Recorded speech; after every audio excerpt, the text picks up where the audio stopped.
عام آدمی ہے نا جی، وہ اپنی مصیبتوں میں پھنسا ہوا، وہ انٹرسٹڈ نہیں ہے. وہ یہ جانتا ہے کہ عمران خان صاحب کی حکومت نے اس کے لیے کچھ نہیں کیا. ٹماٹر 150 روپے کلو ہو گئے، آلو 70 روپے کلو ہو گئے. آٹا روٹی ہارون صاحب آٹا جو ہے پچھلے ایک ہفتے میں 2 روپے بڑھ گیا عام، اور پہلے ہی بڑھ کے کوئی کہاں پہنچا ہوا ہے. اور چکی کا 5 روپے کلو بڑھ گیا، وہ چکیوں سے کوئی رابطہ نہیں ہے. ذخیرہ اندوزی ہے، چینی کی بھی ذخیرہ اندوزی بعض لوگوں نے کی ہے جن لوگوں نے خرید لی ملوں سے، اور آٹے کی بھی ذخیرہ اندوزی کی ہے.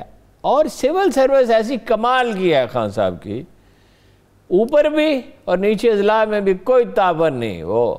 وہ یہ نواز شریف کے دور کے عادی ہیں مزے کرنے کے، اور کام کرنے کے عادی نہیں ہیں. کوئی ریلیشن شپ ڈیولپ نہیں ہو سکی. مہنگائی سے لوگ بہت نالا ہیں. ایک غلطی عمران خان صاحب یہ کر رہے ہیں، سارا دن وزیر ان کے تقریر کرتے ہیں. بھائی آپ یعنی کیا کیا آپ نے؟ آپ رسپانس کر رہے ہیں جو آپ دے رہے ہیں، انیشیٹو آپ اپنے ہاتھ سے چھوڑتے جا رہے ہیں. اپنے لیے بھی تو انہوں نے بتانا نا عوام کو کہ بھئی یہ جھوٹے ہیں، یہ ایسے ہیں، یہ ویسے ہیں، کچھ بھی تو بتائیں گے. وہ بھی تو جہاں تک تو کرپشن کا تعلق ہے، زرداری خاندان، شہباز شریف خاندان، نواز شریف خاندان، جو مجھے اس پہ پیار آتا ہے شہباز شریف پہ کیا کہنے.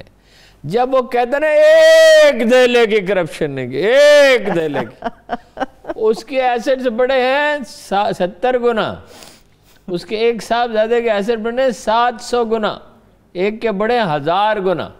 حمزہ کے جو 95% آمدنی ہے وہ ٹیلی گراف ٹرانسفر ٹی ٹی جس کو کہتے ہیں. وہ آتے کہاں سے پیسے؟ وہ کہتے ہیں مجھے نہیں پتا، یہ عقل بالغ ہیں، یہ خود ہی کرتے ہیں.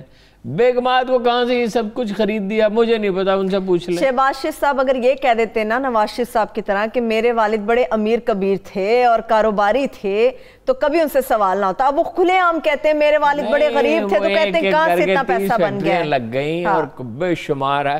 وہ جو ان کے رشتہ دار ہیں عابد شیر علی، آج کل عابد شیر علی چپ ہیں. وہ ابھی ایک کلپ میں نے دیکھا جس میں کوئی بھی نواز شریف صاحب سے، معذرت کے ساتھ آیت اللہ خمینی صاحب سے، کوئی بھی شخص جو ہے وہ ان کے علاج کی بات نہیں کر رہا، وہ ان سے سیاست کے اوپر گفتگو ہو رہی، تو پیچھے مجھے نظر آئے عابد شیر علی صاحب. اچھا چلو ماشاءاللہ. ان کے والد گرامی جو ہے، مجھے تو خیال ان کا آیا تھا، انہوں نے آپ کو یاد ہے ایک دفعہ اعلان کیا تھا کہ میں اس کو آنے نہیں دوں گا شہباز شریف کو. ان کی رانا ثناء اللہ صاحب سے جھگڑا ہے نا، اور وہ چیخ چیخ کر کہتے تھے 16 کروڑ روپے میں نے اس کو دیے ہیں شہباز شریف کو، اور اس کے اس نے فلیٹ خریدا لندن میں.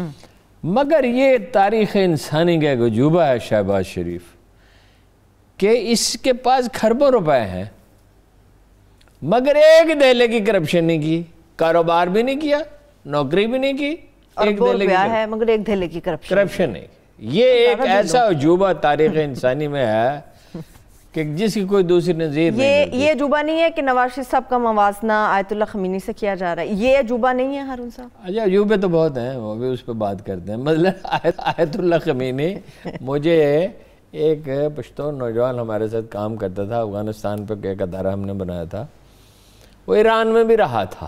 اچھا. تو وہ بار بار کہتا تھا کہ ایرانی اس لیے بہتر قوم ہے کہ ان میں نظافت بہت ہے، صفائی، پاکیزگی، شائستگی بہت ہے. یہ بات درست ہے. یعنی ایرانیوں پہ آپ کو اور کوئی بھی اعتراض ہو مگر یہ بات کرنے کا سلیقہ، شائستگی، صفائی. اور اس نے مجھے بتایا، ہی واز دیر، اتفاق سے وہ اس وقت وہاں موجود ہوگا، کہ کابینہ کو طلب کیا اچھا امام خمینی نے، اور اس کو کھانا کھلایا، اور اس کا بل تھا 52 تومان.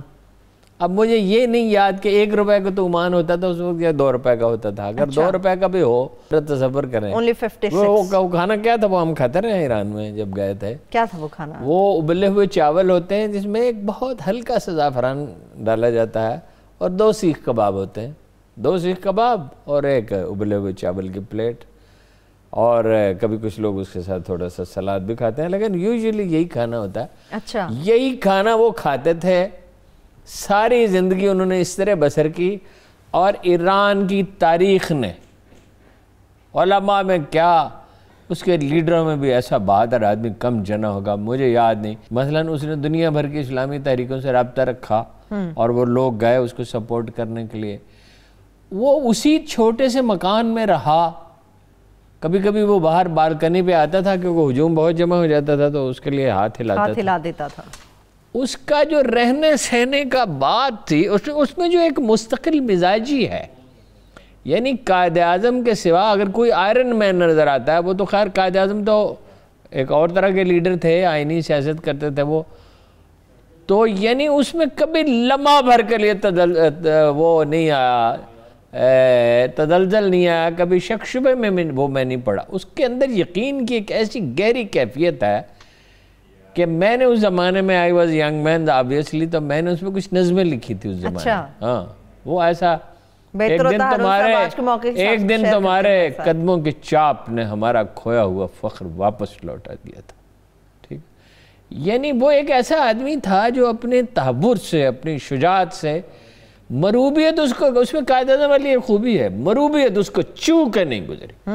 اس سے کوئی یہ نہیں کہہ سکتا تھا تم چپ کر جاؤ، ادھر تو نشان عبرت بنا دیتا ہے.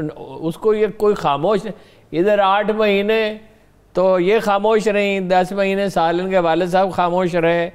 اور یہ جیل، ان کی جیل کس طرح کی ہوتی ہے؟ ہر طرح کے کھانے، ٹوکریاں، ٹفن کیریئر، پھل، سوپ اور فلاں چیز ٹھیک نہیں ہے اور فلاں چیز اس طرح پکا نہیں چاہیے. بس گھر کی بجائے جگہ تبدیل ہوتی ہے. وہ بیچارہ ابلے پہ کھانا کھاتا تھا.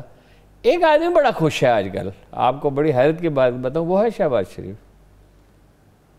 کیا باتیں کر رہے ہیں؟ وہ بات تو سنیں، اس کو نہ اب خوشامد کرنی پڑ رہی ہے، نہ بھائی کی حمایت کرنی پڑ رہی ہے. یہ ہے وہ آرام سے لیٹا ہوا ہے. یہ بڑی زیادتی کی بات ہے کہ کھانا لا کے نیچے فرش پہ رکھ دیا جائے. بھائی قیدی کا حقوق ہوتے ہیں، کھانا اس کو میز پہ رکھ کے دیں، اچھا کھانا کھائیں. اچھا نواز شریف صاحب سارے قیدیوں کو ایسے ملتا ہے ارون صاحب میز پہ رکھ کے کھانا؟ نہیں، مجھ ایسی لیڈر ہیں. یہ دیکھو ایک طریقہ ہوتا ہے نا دنیا میں، یہ آداب کے خلاف ہے. وہاں اچھے بھلے ڈھنگ کے کمرے ہیں، باتھ روم ٹھیک ہیں، اور وہ کمرہ ایسا ہے کہ اس میں آدمی آرام سے سو سکتا ہے، چند کتابیں پڑھی ہوئی ہوں، مصحف پڑھا ہو. شہباز شریف صاحب نماز پڑھتے ہیں، وہ کہتے ہیں کرسی پہ مجھے بندوبست نہیں کرتے، یوں نیچے رکھ دیتے ہیں بے اتنائی کے ساتھ. بھلے ذرا شائستگی کے ساتھ پیش آئے تو اس میں کیا حرج ہے؟ بھائی آپ نے کسی آدمی نے کوئی قصور کیا ہے، آپ نے اس پہ مقدمہ چلانا ہے، وہ دوسری بحث ہے، وہ ایک الگ بحث ہے، الگ بحث ہے. تو باقی تنہا رہنا اور خاموش رہنا ان کے لیے بڑا مشکل ہے. ایک دفعہ میں نے ان سے کہا تھا، انہوں نے مجھ سے اپنی اس بے چینی کا ذکر کیا، تو میں نے ان سے کہا تھا کہ اس کا ایک طریقہ تو ہے، مگر وہ آپ کو میرے ساتھ کہیں جانا ہوگا تو پھر وہ حل نکل سکتا ہے. اس پہ وہ مائل بھی تھے، لیکن پھر بعد میں انہوں نے رابطہ کیا نہیں. تنہائی، یہ میں 15 دن اس وقت کورونا میں مبتلا رہ گیا ہوں، اللہ تعالیٰ نے تو مجھے اللہ تعالیٰ نے بڑا کرم کیا. مجھے چاہیے اس کا ہمیشہ شکر ادا کروں دائمی طور پر، اور خیال رکھوں آئندہ سے. تو مجھے پتہ چلا تکلیف کیا ہوتی ہے، لیکن مجھے ایک دلکش تجربہ ہوا اس میں. تنہائی آدمی کو کچھ بھی نہیں کہتی. آپ اچھی کتابیں پڑھیں، اپنے کمرے میں ہی واک کر لیں اگر کرنا چاہیں، اور اللہ کو یاد کریں، اور نماز کا 2 رکعت، ویسے میں مسافرت میں 2 رکعت ہی نماز پڑھنی ہوتی ہے. صحیح ہے. تو وہ جو بے چینی تو ان کو ہے، مگر وہ مصیبت اور پڑ گئی. کیا مصیبت یہ ہے، روز نیا ایک کیس نکل رہا، یعنی اب ایک اور ٹی ٹی نکل آئی. یہ نہیں سمجھ آتی کہ یہ کہاں سے اتنی ٹی ٹیز آتی تھی، اور یہ پیسہ آتا کہاں سے تھا. ہاں یہ سوال ہے، یہ پیسہ آتا کہاں سے تھا. میں تو میرے بس میں پوچھوں، آپ کے والد گرامی اتنے امیر نہیں تھے، غریب تھے، آپ خود بیان کرتے ہیں. 1995 اور 96 میں نواز شریف نے 500 روپے ٹیکس دیا تھا،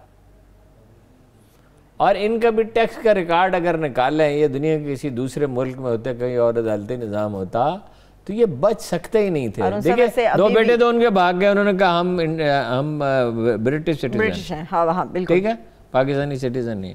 صاحبزادی بھی جانا چاہتی تھی. اچھا اب ان کا نام ڈال دیا ایگزٹ کنٹرول لسٹ پہ، شہباز شریف اور ان کے پورے خاندان کا. ادھر نواز شریف کا نائب نے درخواست کیا کہ اس کا شناختی کارڈ بھی ضبط کر لیا جائے، پاسپورٹ بھی ضبط کر لیا جائے. اب دیکھیے فیصلہ ہوگا ایک تو جلسوں سے، کتنے بڑے جلسے یہ کر سکتے ہیں. اس کے بارے میں کوئی حتمی رائے دینے کے پوزیشن میں نہیں. عمران خان صاحب حتمی رائے دے رہے ہیں, وہ کہہ رہے ہیں جلسیاں بھی نہیں ہوں گی, یہ کوئی اتنا بڑا کوئی کام نہیں کرنے والے. مخالف کی رائے کوئی رائے نہیں ہوتی.